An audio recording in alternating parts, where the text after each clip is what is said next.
Siku ya Jumatatu ya tarehe 21 mwezi wa 6 2010, mjumbe wa kamati kuu ya halmashauri kuu ya Chama cha Mapinduzi Mheshimiwa Ali Mohamed Shein aliandika historia mpya katika maisha yake ndani ya medani ya kisiasa.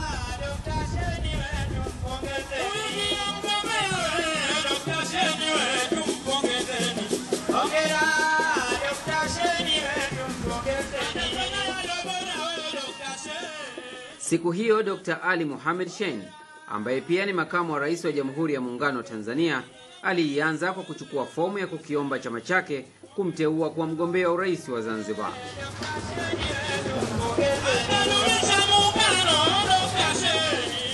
Kutokana na upana wa demokrasia ndani ya Chama cha Mapinduzi, chama kinamruhusu mwanachama yeyote anayejihisi ana uwezo wa kugombea nafasi yoyote, ili mradi tu afuate taratibu zilizowekwa. Kwa kuitekeleza demokrasia hiyo ya chama, jumla ya wanachama 11 walijitokeza kuchukua fomu za kukiomba chama kuwa wagombea. Chama cha Mapinduzi kimeandaa mikoba hii kwa ajili ya kuhifadhi fomu hizi vile na wakati wa kurejesha. Tarehe ya mwisho ya kurejesha ni tarehe 1 Julai saa 10 jioni. Lakini kama utakuwa umemaliza mapema kabla ya hapo, haigoni. Tarehe ya mwisho ni tarehe 1 Julai saa 10 jioni.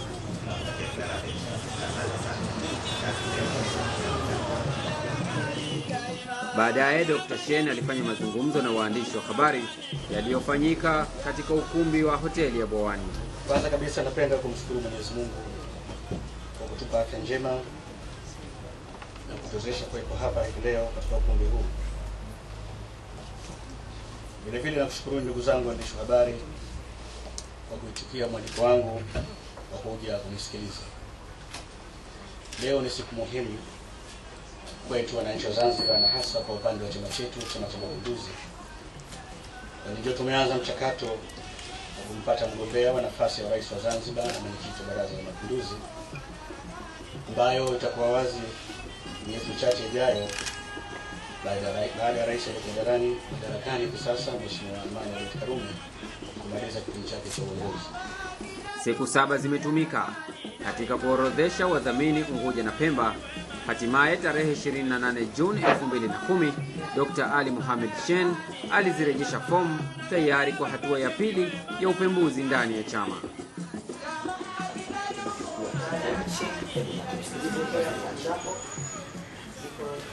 Siku sahihi. Sasa hivi tutazipitisha kwenye mchakato wa kawaida ndani ya chama chetu kama ilivyo kawaida yetu. Mara baada ya kukabidhi, alianza kutoa shukurani zake kwa wote waliomuunga mkono katika dhamira yake hiyo ya kuomba kugombea urais wa Zanzibar kupitia Chama cha Mapinduzi. Leo si siku ya kuzungumza wala si siku ya kuulizwa. Leo ni siku maalum kwa chama chetu kurudisha fomu hizi ili zifuate utaratibu wa kawaida wa maandalizi wa nafasi hii kubwa ya nchi yetu. Niseme moja tu kwamba utapata nafasi baadaye baada ya chama chetu kukamilisha taratibu na mmoja miongoni mwetu kuteuliwa. Nitaongea na nyinyi na mengi ya kuzungumza na nyinyi, mtasikia siku hiyo Mungu kijali ya uhai, na nyinyi mtakupa nafasi muulize zaidi, maana nyinyi bado na nyinyi mtakuwa na mengi zaidi kuniuliza. Lakini leo nimalizika kuwashukuru wananchi wote wa mikoa mitano ya Zanzibar, mikoa mitatu ya Unguja na ya miwili ya Pemba kwa kunidhamini. Wamefanya kazi kubwa sana, wamenipa imani kubwa, wamenipa changamoto.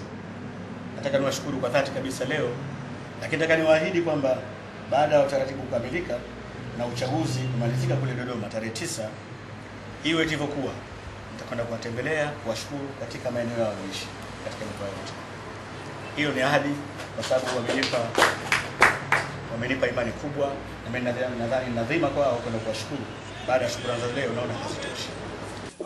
Hatimaye kamati maalumu ya Chama cha Mapinduzi Zanzibar chini ya mwenyekiti wake makamu mwenyekiti wa chama hicho ambaye pia ni rais wa Zanzibar Mheshimiwa Aman Abeid Karume ilikutana siku ya Jumamosi ya tarehe 3 mwezi wa 7 2010 katika ukumbi wa afisi kuu ya Chama cha Mapinduzi Kisiwandui.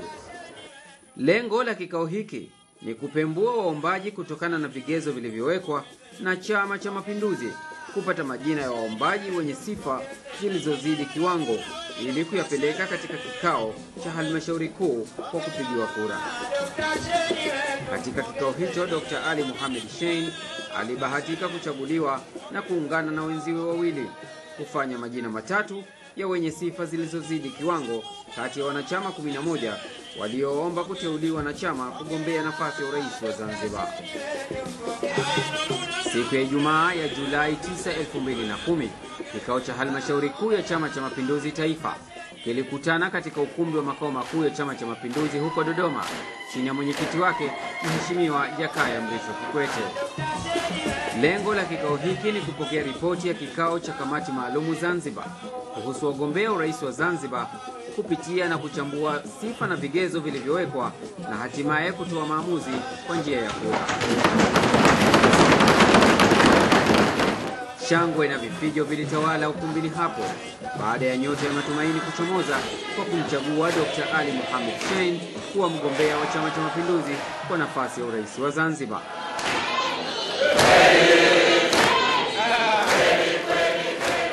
Katika hotuba yake mara tu baada ya uteuzi huo, Dr. Shein amewahakikishia wajumbe wa halmashauri kuu kuwa wananchi wa Zanzibar wakimchagua kuwa rais wa Zanzibar, kazi kubwa atakayokuwa nayo ni kuhakikisha kuwa maendeleo ya haraka yanapatikana Zanzibar. Sitatumia vishindo kuiongoza Zanzibar. Busara ambayo mezoea kununa nayo nitaendelea nayo. Utulivu ambao mezoea kununa nayo nitaendelea nayo katika kuiongoza Zanzibar. Nataka nikuthibitisheni, nitatumia misingi ya kidemokrasi, katiba ya Zanzibar, katiba ya Jamhuri ya Muungano wa Tanzania na sheria za Zanzibar katika kuiongoza Zanzibar, wananchi wakinipa ridhaa yao. Kazi kubwa kabisa itakuwa ni kuhakikisha kwamba wananchi wa Zanzibar na Zanzibar inapata maendeleo haraka sana.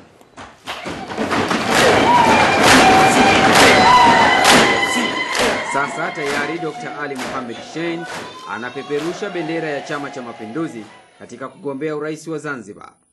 Je, salamu gani anazitoa mbele ya waandishi wa habari juu ya wapinzani wa Chama cha Mapinduzi katika uchaguzi mkuu wa Zanzibar?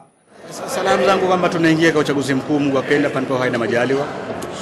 Tutashindana vyama viwili kama kawaida, kila moja na sera yake, kila moja na ilani yake, tukiomba kura za wananchi wa Zanzibar. CCM tumejidhatiti kushinda na tunahakikisha kwamba tunashinda, na nakaniseme kwamba matokeo ya uchaguzi yatakayotangazwa yote, basi mgombea wa chama cha CUF Maalim Seif ametamka wazi ataheshimu matokeo, na mimi nitafurahi sana akifanya hivyo, kwa sababu Zanzibar yetu sote. Ushindani katika kushindana wawili, lazima mmoja ashinde na mmoja ashinde. Kwa hivyo salamu zangu kwao kwamba tunashindana katika kujenga ushindani wa kisera, na uchaguzi ni matokeo ya kura, anayeshinda lazima kubali kushinda. Mimi nataka niwaambie wazi kwamba kawaida CCM ni kushinda chaguzi zote, na sisi tumejidhatiti ili kushindana na kushinda. Asante sana. Asante sana.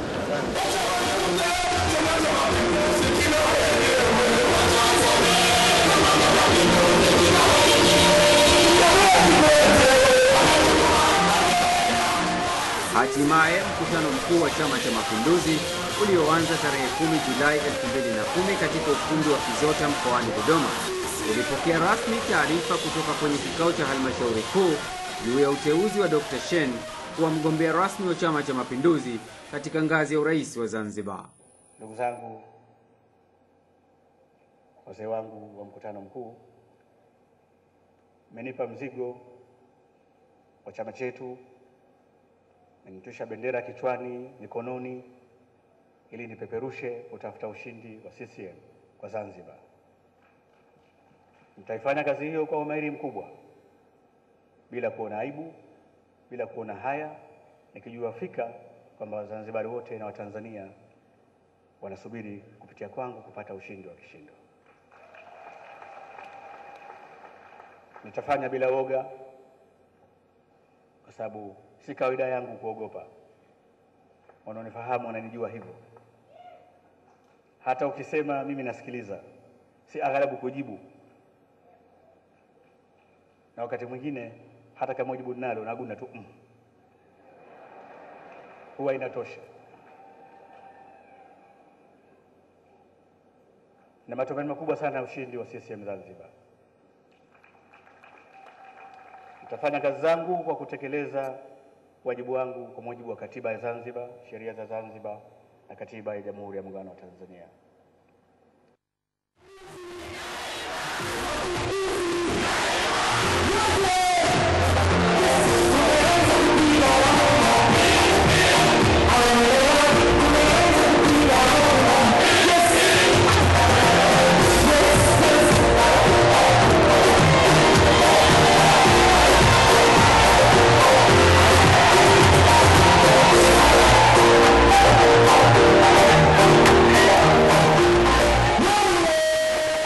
Tarehe 12 Julai 2010, mwenyekiti wa CCM Taifa Mheshimiwa Jakaya Mrisho Kikwete aliitumia siku hiyo kwa kumtambulisha Dr. Shein kwa wananchi wa mkoa wa Dodoma katika mkutano uliofanyika katika kiwanja cha Jamhuri. Katika hotuba yake, Dr. Shein aliwahakikishia wananchi wa mkoa huo kuwa ikiwa wananchi wa Zanzibar watamchagua kuwa rais wao, ataiongoza nchi kwa kufuata sheria na katiba ya nchi. Vile vile ameahidi kushirikiana na Rais Kikwete katika kuimarisha muungano wa Tanzania. Tahakikisha kwamba Zanzibar inapata maendeleo inayostahiki, kwamba CCM inaendelea kupata nguvu na kuimarika siku hadi siku, mwezi hadi mwezi, mwaka hadi mwaka. Mmemsikia? Mmemwona? Chombo hicho. Safari ya kumtambulisha kwa wanachama iliendelea siku ya tarehe 15 Julai 2010. Mgombea urais wa Zanzibar mteule wa Chama cha Mapinduzi Mheshimiwa Ali Mohamed Shein akifuatana na mgombea mwenza wa Jamhuri ya Muungano wa Tanzania Dr. Mohamed Gharib Bilal waliwasili Unguja.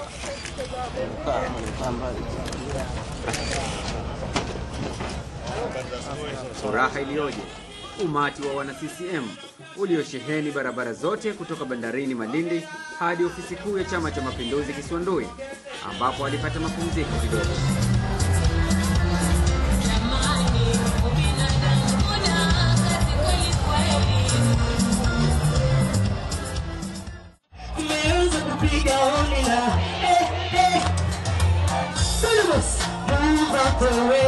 Hatukuja kupoteza time, tunarudi tena kwa kishindo, Dr. Shein ni rais.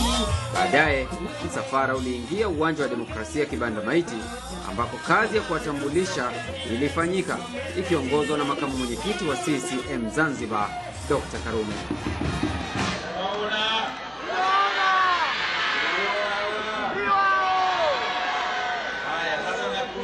Swali moja hilo muhimu yote. Uliza baba, uliza. Ya kura za ndio. Pigilia mstari leo jau. Hilo jawabu, pigilia mstari.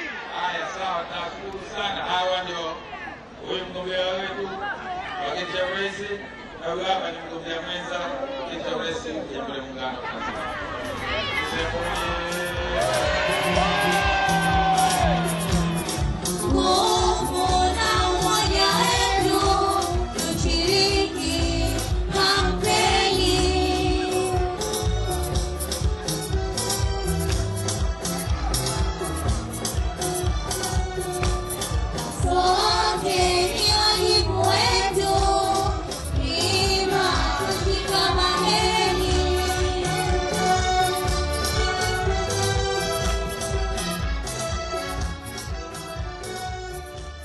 Shughuli kama hii ilifanyika kisiwani Pemba, ambapo wapenzi na wanachama wa Chama cha Mapinduzi walijitokeza kwa wingi uwanja wa ndege wa Karume kwa ajili ya mapokezi.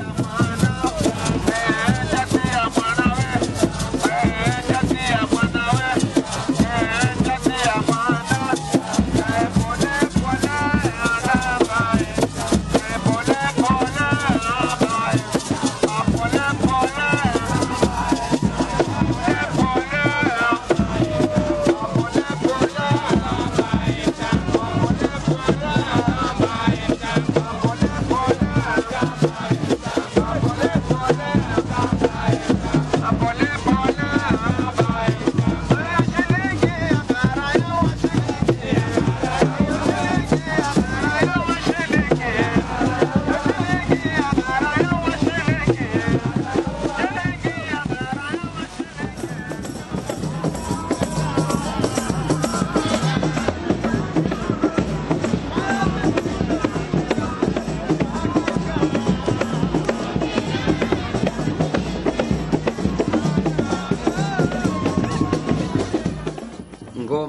kwaya na shangwe la watu waliojaa katika kiwanja cha michezo cha Gombani ya Kale, wakiwa na nyuso za furaha na imani ya wagombea wao wakati wa mkutano wa utambulisho wa wagombea.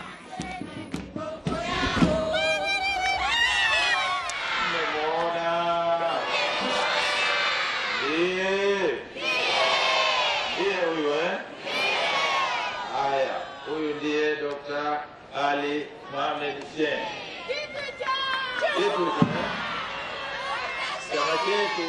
Chama chetu kimempa heshima. Narejea tena, chama chetu cha Mapinduzi kimempa heshima cha kumteua kuwa mgombea wa urais wa Zanzibar na mwenyekiti wa Baraza la Mapinduzi katika uchaguzi wa Oktoba mwaka huu. Mmemwona? Haya, nashukuru sana. Ili kuingia katika mapambano, unatakiwa upange vikosi vyako vizuri, na ndivyo alivyofanya Dr. Shein. Kwanza, kabla ya kwenda kuchukua fomu ya kugombea urais, tume ya uchaguzi alikutana na makamanda wapiganaji wa Chama cha Mapinduzi. Katika hotuba yake kwa makamanda wa Chama cha Mapinduzi aliyokutana nao tarehe 12 mwezi wa 8 2010 katika ukumbi wa Salama hoteli ya Bwawani, Dr. Shein alisisitiza kauli ya Chama cha Mapinduzi ya uchaguzi mkuu wa 2010 ya ushindi ni lazima. Nimefurahi leo kwa naibu katibu mkuu kanikabidhi makamanda hawa. Mimi nimepokeeni nyote. Nataka na nyie nyote mlioko hapa na wale ambao hapo hapa na mimi mnipokee. Asante sana. Asante. Mimi ni mwenzenu, si wa leo wala si wa jana. Hiyo historia yangu mnaijua. Tangu mmoja wa vijana mtaani kwangu Kidongo Chekundu, mwenye katibu wangu Mzee Asedi Ramadhani. Mzee Asedi, samama vijana wana CCM wa kuona. Mzee Asedi Ramadhani. Samama Mzee Asedi, niwe radhi kidogo.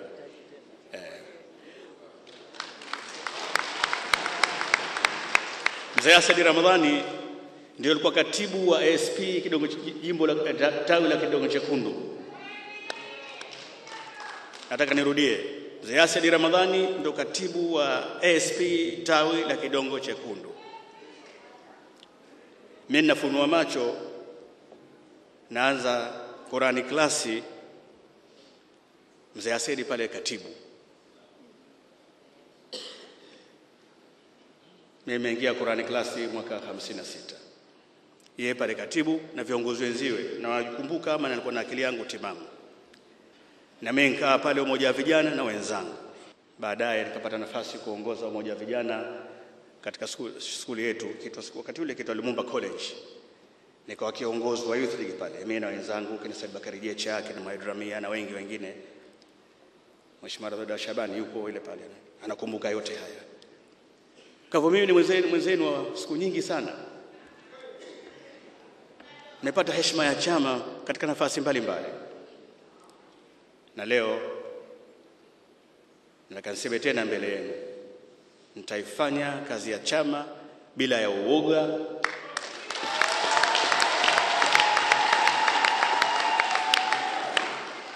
bila ya chuki, bila ya jazba,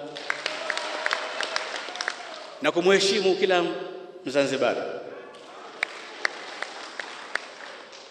nikiamini kwamba hizo ndio sifa bora za uongozi, na hizo mimi ninazo. CCM oye! Sasa katibu kanipa katiba yetu hapa. CCM oye! Ibara ya 5 ya katiba ya Chama cha Mapinduzi inahusu malengo na madhumuni ya CCM. Inasema hivi: kwa hiyo malengo na madhumuni ya CCM yatakuwa yafuatayo. Ibara ya 5(1), kushinda katika uchaguzi wa serikali kuu na serikali za mitaa Tanzania bara na Zanzibar, ili kuunda na kushika serikali kuu na serikali za mitaa katika Jamhuri ya Muungano wa Tanzania kwa upande mmoja, na Zanzibar kwa upande wa pili. CCM oyee! Hii ndio kazi kubwa iliyo mbele yetu sasa. Kuanzia leo na kuendelea, ndio kazi iliyotukabili mbele yetu. Wana CCM wote, wapenda amani wote, na Wazanzibar wote wanaopenda maendeleo. Hii ndio kazi kubwa iliyo mbele yetu ya kuifanya katika kipindi hichi. Chama cha Mapinduzi kimejiandaa katika kufanikisha kazi hii. Imejiandaa katika nyanja mbalimbali, katika nyenzo zote, kwa viongozi, wanachama wake, wapenzi wake na wakereketo wake. Tupo wengi sana. Tutapata nafasi ya kukutana na kila kundi katika kipindi hichi na kukumbushana na kuelezana wajibu wetu. Kwa hivyo nyenzo, kwa lugha ya wataalamu wa leo, nguvu kazi, nguvu watu tunao. Wana CCM wapenda amani na wapenda maendeleo wapo, lakini lazima tuandae namna kuwafikia, kukumbushana, kufahamishana na kuelezana, na sote tuzungumze lugha moja. Hii ndio ikumbusha mie kwenye katiba. Sio tuseme ya kwetu, yenye utashi wetu, hapana. Tuzungumze lugha ya ushindi wa CCM. Tuelezee kinaganaga mafanikio yetu ya kutekeleza ilani ya CCM kama naibu katibu mkuu alivyotukumbusha. Sote tunayajua, yamo katika majimbo yetu, yamo katika maeneo yetu, yapo katika Zanzibar nzima. Hapana asiyaona, na sisi ndio tuliotekeleza kwa niaba ya wananchi wote wengine wa Zanzibar. Lakini maandalizi mengine ya chama chetu, kwamba chama kimeandaa sera za mwelekeo mwaka 2010 hadi mwaka 2020. Kama ndio sera sahihi za kuja kuwatumikia wananchi wa Zanzibar na katika Jamhuri ya Muungano wa Tanzania. Hiyo ndio nyenzo kubwa ya kampeni yetu mwaka huu.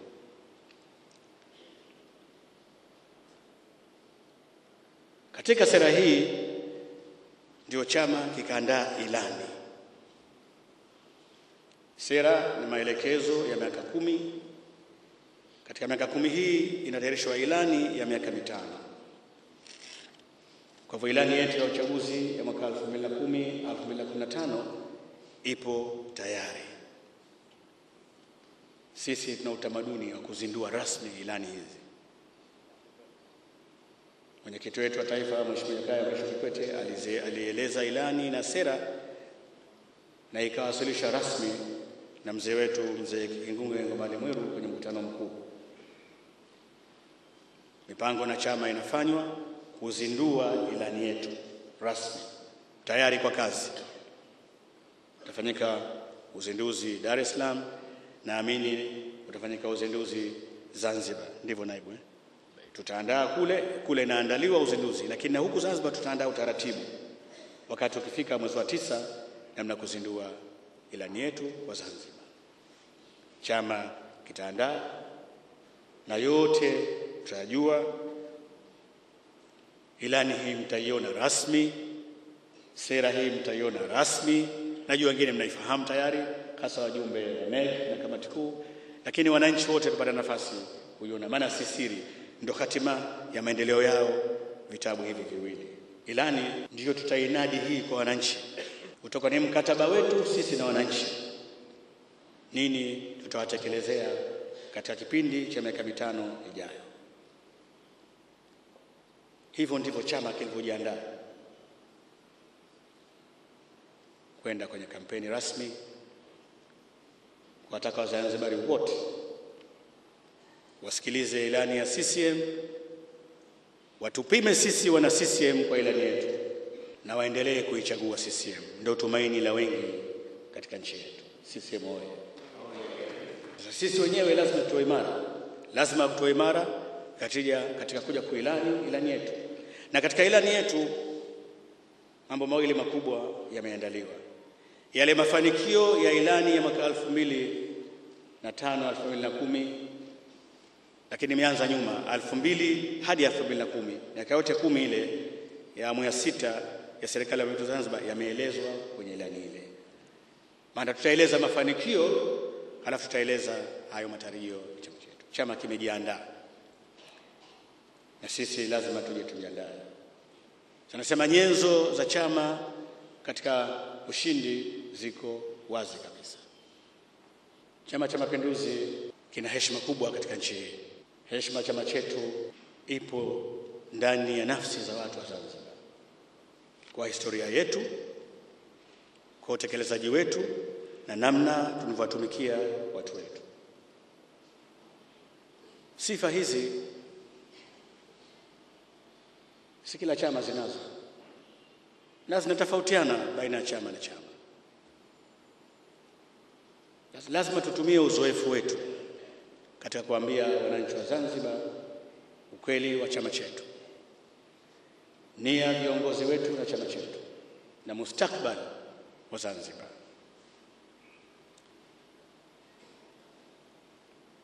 Mimi nimejiandaa kwa nguvu zangu zote kuja kuitumikia Zanzibar.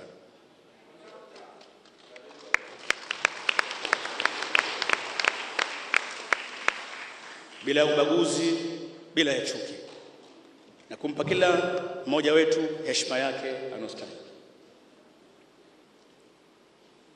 Na Zanzibar ina historia yake, na chama chetu kinakwenda sambamba na historia ya watu wa Zanzibar na ukombozi wa Zanzibar. Ndio tangu siku tulichukua fomu ya chama chetu nimekuwa nikizungumza mambo mane makubwa ya msingi: kuyatunza, kuyaenzi na kuendeleza mapinduzi ya Zanzibar.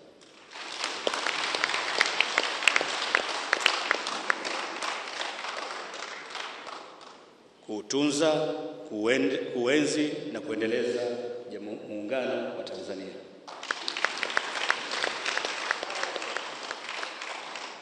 Na katika muungano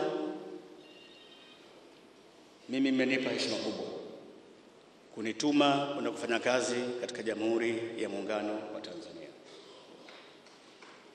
Panapo uhai, ikifika Novemba mosi, yani siku ya mwisho ile tarehe 31 Oktoba, basi nitakuwa nimetimiza miaka 9 na miezi 5 kuitumikia Jamhuri ya Muungano wa Tanzania. Heshima hii kubwa sana niliyopewa mimi, na katika kazi kubwa niliyoifanya ni kusimamia masala ya mambo ya muungano kwenye katiba yetu. Moja katika kazi ya makamu wa rais ni kusimamia mambo ya muungano. Dr. Hussein Mwinyi amekuwa waziri wangu wa mambo ya muungano, waziri wangu wa nchi, na sasa hivi Mheshimiwa Mohamed Seif Khatib waziri wangu wa nchi wa mambo ya muungano. Nimekuwa na mawaziri wengine kabla, Mheshimiwa Edgar Maukolo Majogo kwa muda mfupi, Mheshimiwa Arkado Ntagazwa, yeye amekaa kwa muda mrefu kidogo.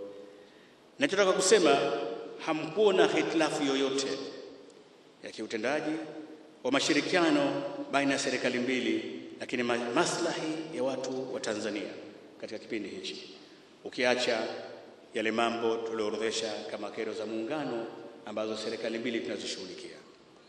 Tanzania imebakia imara ndani ya nchi yetu na nje ya nchi yetu. Kwa hivyo na uzoefu mkubwa kuendeleza haya, kuona kwamba mawazo na maelekezo ya waanzilishi wetu hayati Mzee Abeid Amani Karume na hayati Baba Taifa Mwalimu Julius Nyerere, muungano huu unaendelea kwa maslahi ya watu wa Tanzania wote.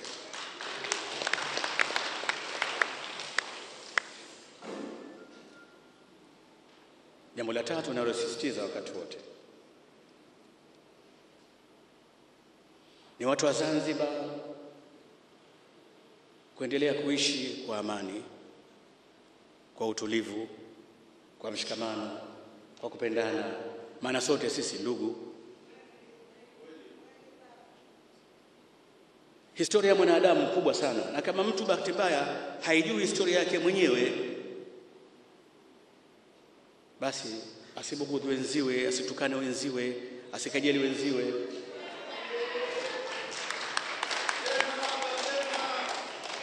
Kaa kimya. Sisi ni ndugu, hata mimi ni Muislamu na Qur'ani inatuelekeza kwamba sisi sote ni ndugu. Hatuwezi kuishi katika mifarakano, hatuwezi kuishi katika mapambano, kinyume na maadili ya dini yetu, kinyume na maadili ya chama chetu, kinyume na maadili ya sera zetu, kinyume na maadili ya namna watu wa Zanzibar wanavyoishi. Na ndio maana chama chetu kikasimamia kwa nguvu zake zote, ndipo ndani ya katiba yetu ya CCM hii hapa, na ndani ya ilani ya chama chetu, mshikamano, shirikiano, amani na utulivu katika nchi yetu. Yanapokuwa mambo hayo yapo, ndio nchi inapata maendeleo. Nchi haiendelei katika dhahma, watu kugombana, kufarakana, watu wote wamoja. Lengo lenyewe ni moja tu basi, kila mmoja aishi vizuri, apate riziki yake yeye na familia yake, huku akimcha Mwenyezi Mungu. Hakuna zaidi ya hilo, hakuna zaidi ya hilo. Sasa utamchaje Mwenyezi Mungu katika dhahma? CCM imefanya uamuzi wa busara sana, uamuzi wa kihistoria, kuhakikisha kwamba Zanzibar kuna utulivu wa kudumu, kuna amani ya kudumu, na ni mazingira ambayo yatatuletea maendeleo katika nchi yetu. Maamuzi ya chama chetu na kuitaka Serikali ya Mapinduzi ya Zanzibar kusimamia hayo.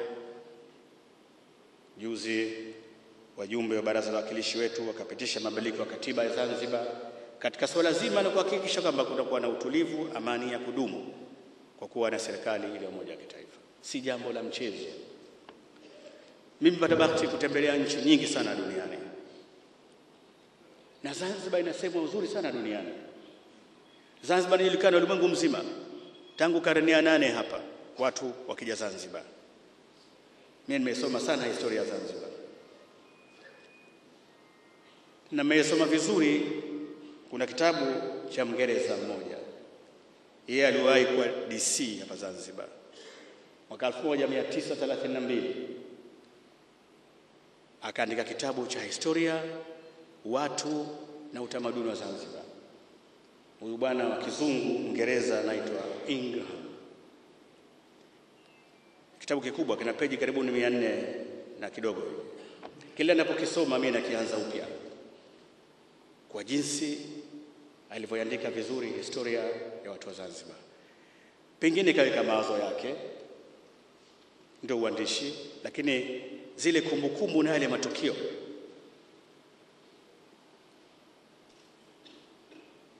nimejifunza mambo mengi sana.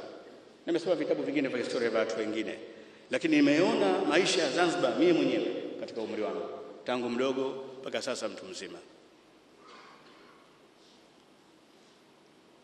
Zanzibar tuna nafasi kubwa sana ya kupiga maendeleo zaidi kuliko haya ambayo tushayapata.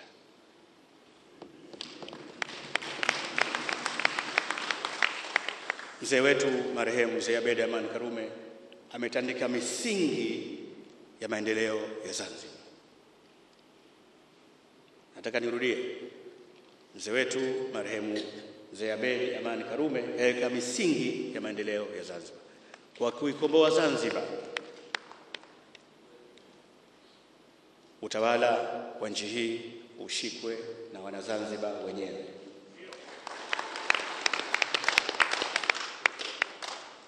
Mzee wetu amefanya heshima kubwa sana kwa nchi yake, ajitolea maisha yake kuwapigania wanyonge wa nchi hii. Ndio sisi baadhi ya wanyonge hao tunaishi sasa hivi. Wengine watangulia mbele ya haki. Mungu alaze mahali pema peponi, yeye mzee wetu na wasaidizi wake. Wengine tupo leo, sisi tutaondoka, watakuja wengine na wengine na wengine mpaka siku Mwenyezi Mungu atapoleta uamuzi wake na shani yake.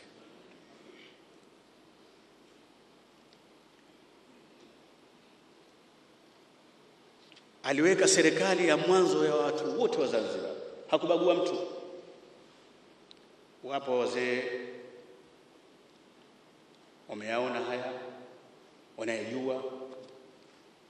Si wengine tumeona tu huku tunajipangusa tongo, lakini tunaona. Katika serikali ya mwanzo na baadaye walishirikishwa wananchi wa Zanzibar wote. Baraza la Mapinduzi la mwanzo la watu 32, baadaye 35, ilikuwa ni Baraza la Mapinduzi la watu wa Zanzibar.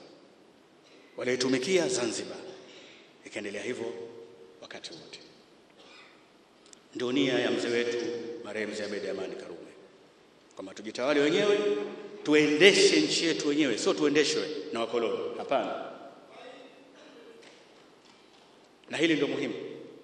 Lazima tujiongoze wenyewe. Tangu awamu ya marehemu Mzee Karume mpaka awamu sasa hivi tunajiongoza wenyewe. Hawa tunawasikia wafadhili wetu, wahisani wetu, hawa wanatusaidia tu kuongeza nguvu katika mambo yetu. Wakufanya sisi wenyewe. Lazima tufanye wenyewe. Na pale tunapofanya vizuri, wanatuambia heko, wanatupigia makofi, wakutusaidia na kutusaidia. Hatukatai mtusaidiwa sisi. Lakini sio msingi wa kuendesha nchi yetu. Msingi ni nguvu zetu sisi wenyewe. Na jumuiya ya kimataifa tunashirikiana nayo, kwa sababu hatuishi peke yetu dunia hii. Tunaishi na watu wengine ulimwenguni. Lazima tuwe nao pamoja. Lazima na sisi tuoneshe kama ni sehemu ya dunia. Hatuwezi kujitenga tukawa peke yetu. Hapana, haifanyiki hivyo.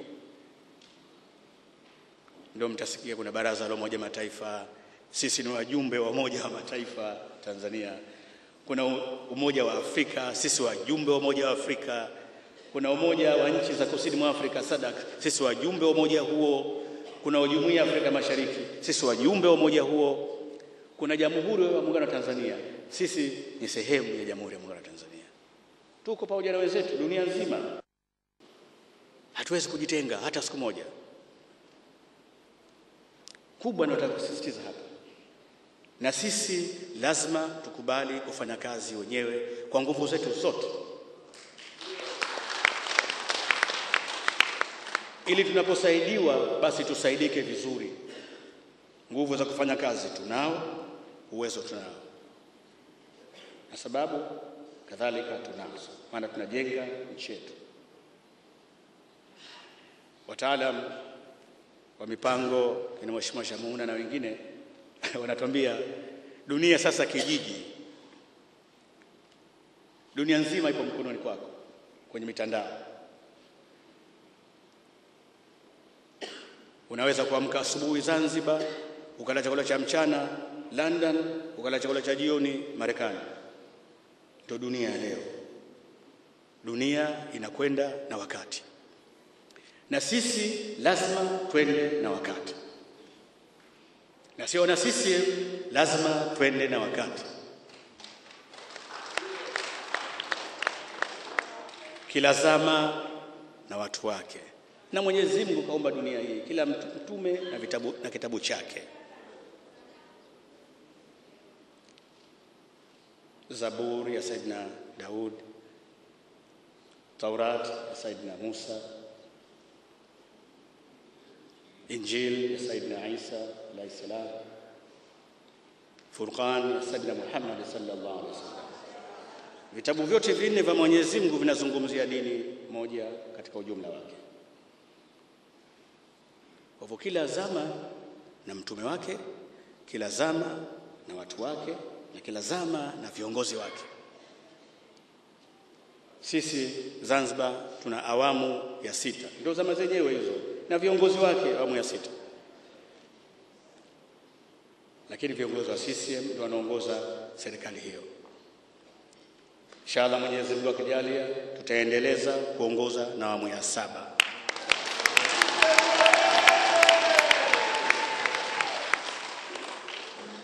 Lakini lazima tutanabahi kwamba tunazungumzia chama chetu, uwezo wake, ushindi wake na mustakabali wa nchi yetu.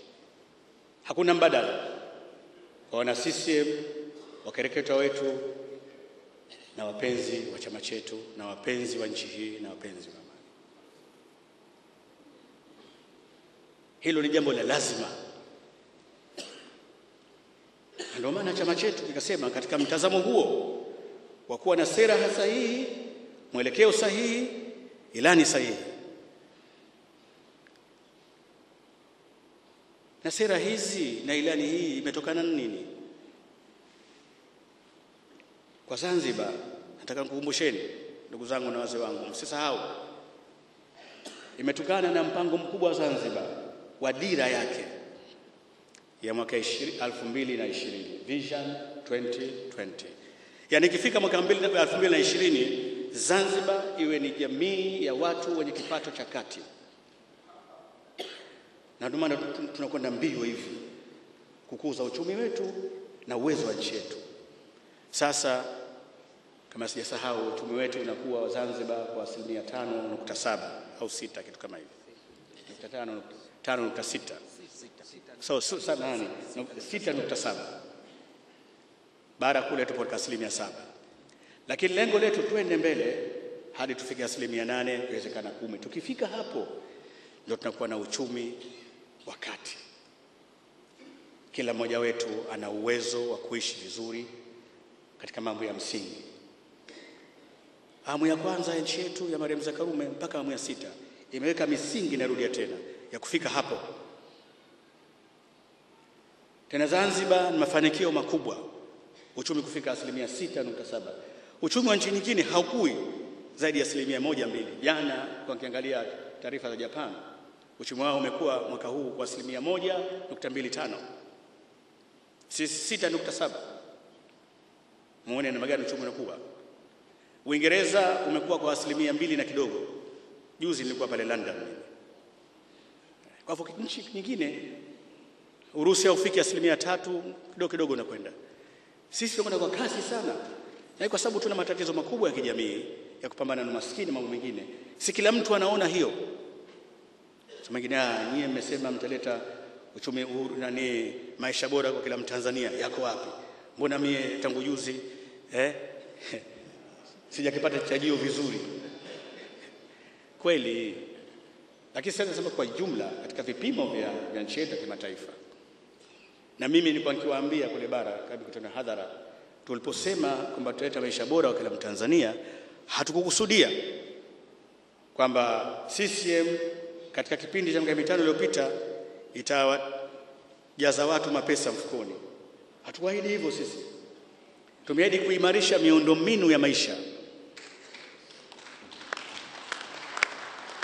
Ujenzi wa barabara bora ili tupite wenyewe vizuri kwa ajili ya usafiri na usafirishaji, ili hata wagonjwa wakiumwa basi zile ambulance ziende kwa uzuri zaidi kupeleka wagonjwa wetu, mazao yaende kwa haraka zaidi, ujenzi wa madaraja tuvuke vizuri zaidi, kuimarisha elimu. Sote tunajua na naibu kasema hapa Zanzibar imefanya mambo gani katika kuimarisha elimu, katika kutekeleza malengo ya milenia. Sisi tumevuka, wengine imeka 2015, sisi tushafika leo. Jambo dogo hilo, kubwa sana. Serikali yetu imefanya kazi kubwa sana. Lazima tumpongeze rais na watendaji wote. Lazima tumpongeze rais wetu na mawaziri wote na serikali nzima kwa kazi nzito walioifanya chini ya ilani ya chama chetu. Na sisi Mungu akipenda tutafanya hivyo hivyo. Kwa kasi zaidi, kwa nguvu zaidi na kwa ari zaidi. Maana ndio mambo ya msingi. Hakuna mbadala. Unasema wahisani hawa, sisi nchi changa,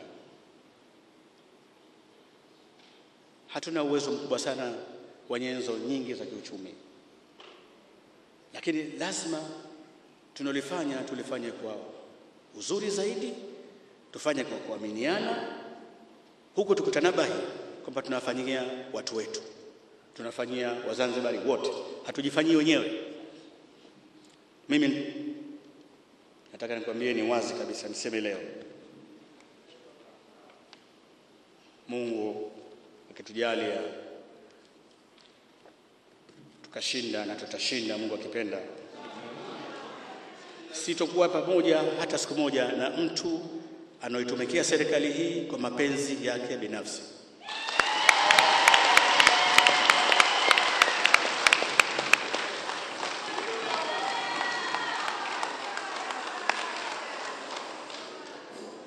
Wananijua, wananijua. Katika kazi mimi sitaki mchezo hata siku.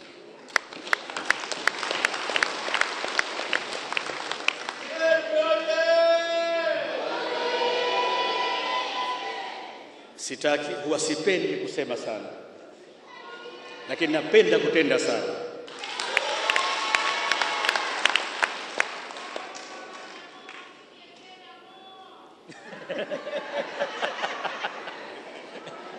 Napenda kuwatumikia watu na wenzangu nafanya nao wawe waadilifu, wa kweli, wenye busara. Wapo mawaziri wa Jamhuri ya Muungano wa Tanzania hapa, Mheshimiwa Chief Katibu, Dr. Mwinyi, wananijua. Naibu Waziri wa Fedha wananijua uzuri, Balozi Falidi, kumbe wako wengi sana. Tunavyoshirikiana na Mheshimiwa Kikwete katika kuiongoza serikali.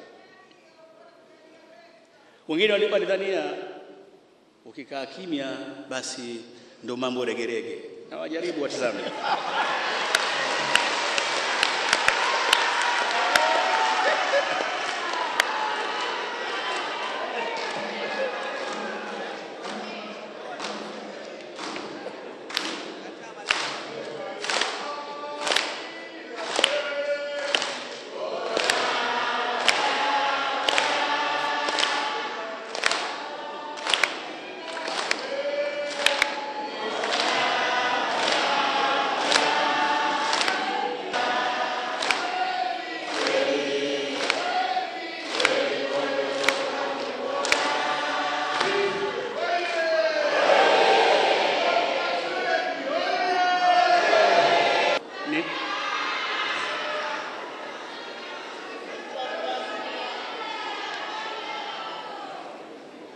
Nawashukuru wazazi wangu walionilea, walionzaa na kunikuza. Maana mimi sikulelewa na mtu mmoja wala na watu wawili. Nimelelewa na watu wengi sana. Kila nilipokwenda mtaani kwetu, mwenzangu aliocheza nao wengi sana. Sikulelewa kumchukia mtu katika maisha yangu. Sikulelewa kumdharau mtu.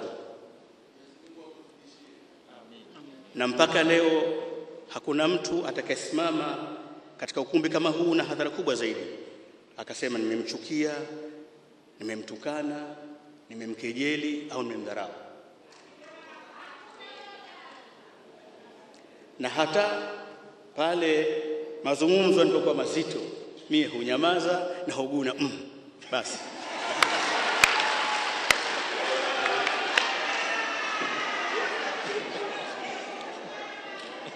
Huwa mimi sipendi kujibu sana, kwa sababu najua mwanadamu kapewa akili na Mwenyezi Mungu, na ndio tofauti bana mwanadamu na wanyama na miti. Sisi tumepewa akili na Mwenyezi Mungu kufikiri, lakini pia tumepewa mdomo tuseme. Tunafikiri halafu tunasema. Sasa kwa nini mchukie mtu anosema? Na kapewa akili, kapewa mdomo, mwacha aseme.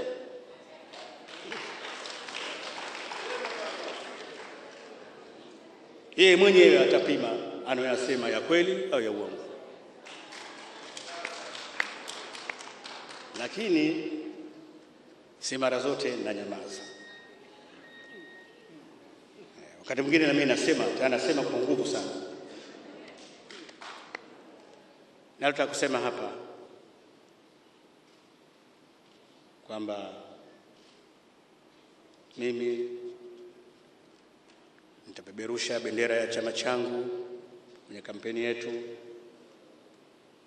Nitaitumikia Zanzibar chini ya Chama cha Mapinduzi kwa nguvu zangu zote. Nitawapenda wenzangu wote, na nataka nikuthibitisheni kwamba mustakbali wa Zanzibar ni mzuri sana.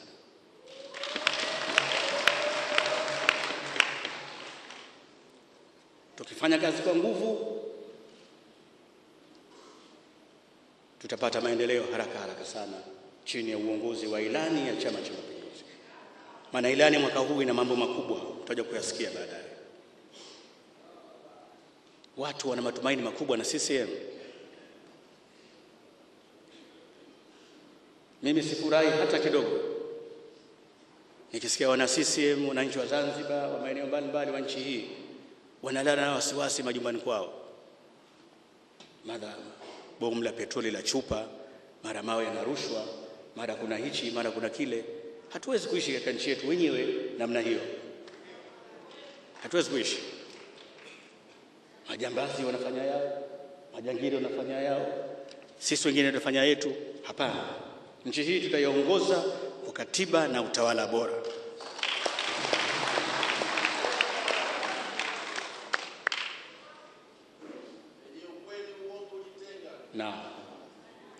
Na mimi misingi ya utawala bora ninaijua. Si mwanasheria, lakini mimi naijua. Ndio nilianzisha wizara ile ya utawala bora. Nimejifunza mengi duniani katika utawala bora. Nimezunguka nchi nyingi duniani na hata kualikwa kwenda kutoa mihadhara ya kimataifa, hotuba za ufunguzi wa mikutano ya kimataifa ya utawala bora. Na mimi naweza kujigamba kwamba na mimi nafahamu misingi ya utawala bora. Misingi hiyo ndio viongozi ya Zanzibar.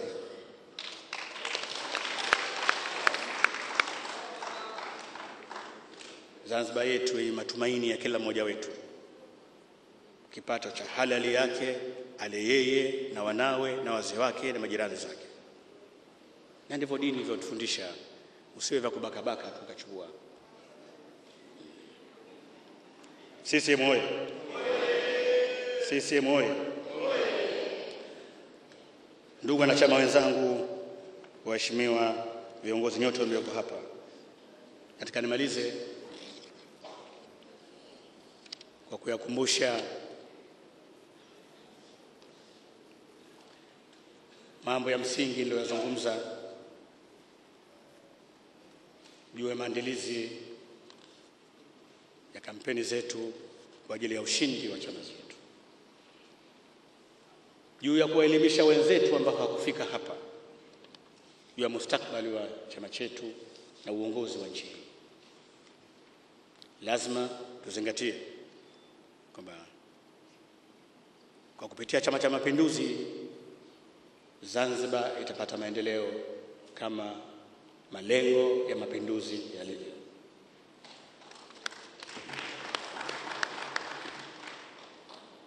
Lazima tusisitize mshikamano wetu na umoja wetu, kuwatumikia wananchi wetu.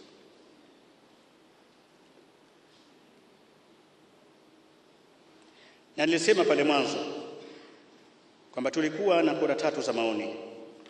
Katika kura hizo sote sisi, kila mmoja kwa namna yake, alikuwa na mpenzi wake na kiongozi anompendelea au na kundi lake. Ndio tamaduni huu wa chaguzi zote dunia nzima. Mgombea na kundi lake, mgombea huyu na kundi. Mwingine sio anasema wana mtandao, kila mmoja na mtandao wake. Ndio dunia, hakuna mtu anaishi peke yake kama zimwi. Hata hayo mazimu yanashirikiana. Na tumeshuhudia utaratibu wa mchakato huu, kila mmoja na huyu, kila mmoja na yule. Ndio dunia inavyokwenda. Na tunapomaliza mambo kama hayo yote sasa, ndio tumefika hapa tulipofika leo. Sasa hapa hakuna wapenzi na kundi la Dr. Sheni wala la Mheshimiwa Shamuhuna wala la Mheshimiwa Nahodha wala la Omar Sheha wala Asha alikuwa hana kundi. Mheshimiwa Asha Abdalla Juma na Mbauda la Asha. Yeye alikuwa na kundi maalum la viti maalum.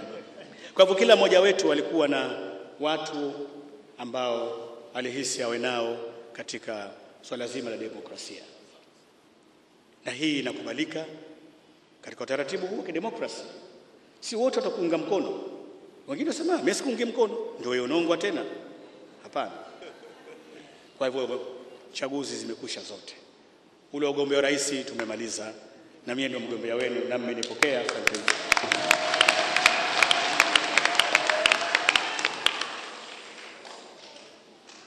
Ule wa kura ya maoni ya nchi yetu tumemaliza na serikali imebadilisha katiba na mambo imekwenda vizuri alhamdulillah, na hilo nalo limekwisha.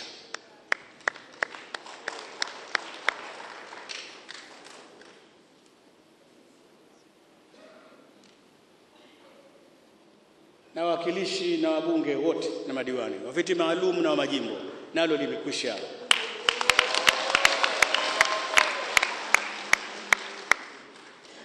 Sasa sote wana CCM lazima tuwe kitu kimoja, kwa kazi moja, kwa nia moja na kwa mwelekeo moja, ili CCM ishinde.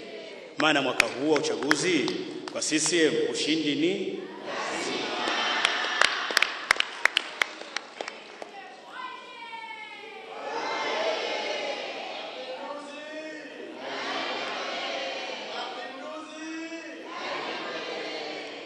tutaendelea kuzungumza mambo haya.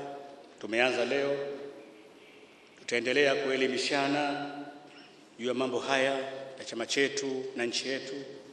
Asifahamu tutamfahamisha tuko wapi, tunataka kwenda wapi na kwa nini na kwa sababu gani,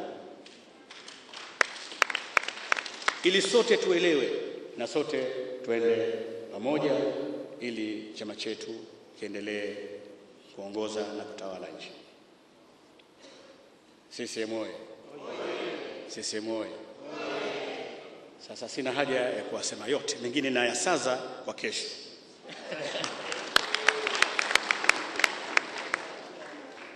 Mapinduzi! Mapinduzi! Mapinduzi! Kidumu Chama cha Mapinduzi! Nakushukuruni sana, asanteni sana.